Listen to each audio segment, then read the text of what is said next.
नमस्कार मित्रों, तंत्र मंत्र रूपी ज्ञान चर्चा में आपका स्वागत है। मित्रों, आज चर्चा करते हैं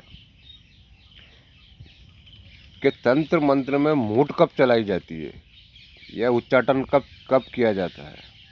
मित्रों, जब भी अपने गुरुदेव अपने को अभिचारिक कर्म सिखाते हैं तो उस टाइम पे गुरु आपसे और हमसे कुछ वचन लेते हैं। गुरु को कुछ वचन देना पड़ते हैं और कि मैं इस चीज़ को किस स्थिति में प्रयोग करूँगा।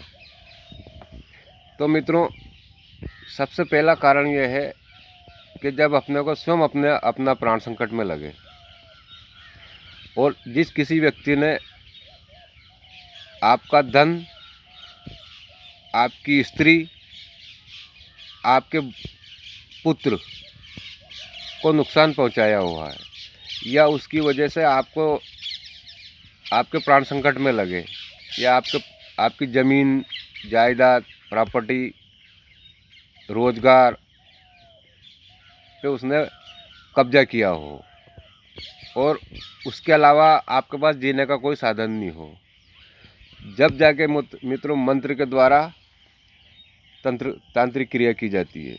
और मित्रों, मंत्र के द्वारा जो तांत्रिक क्रिया मूठ भेजी जाती है या उच्चाटन किया जाता है, वो मैं मेरे अनुभव का आधार बताऊँ, वो कभी समाप्त नहीं होता है। वो कभी समाप्त नहीं होता है, उसको शांत किया जा सकता है। तो मित्रों, जिस प्रकार कमान से छूटा तीर और बंदूक से छूटी गोली वापस नहीं आती है, ठीक उसी प्रकार जो मंत्र के द्वारा अपन तांत्रिक क्रिया किसी व्यक्ति विशेष के खिलाफ करते हैं, वो जीवन में कभी समाप्त नहीं होती मित्रों। तो मित्रों, ये मूठ और उच्चाटन कभी किसी पे ऐसे ही नहीं करना चाहिए, न किसी पैसे के लालच में करना चाहिए, क्योंकि अपने को भी ऊपर जवाब देना है।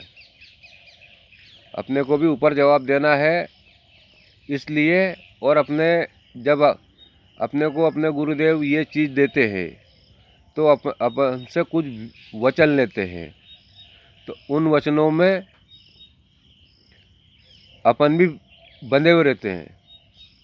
तो मित्रों, मेरा कहने का मतलब यही है कि हर किसी पे अभिचारिक कर्म में जैसे मारण और उच्चाटन, विद्वेषण, इस प्रकार नहीं करना चाहिए।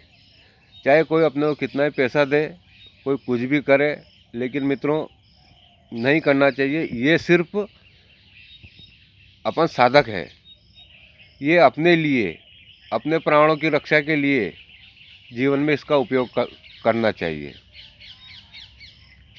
और मित्रों, कभी भी इसका दुरुपयोग कभी नहीं करना चाहिए।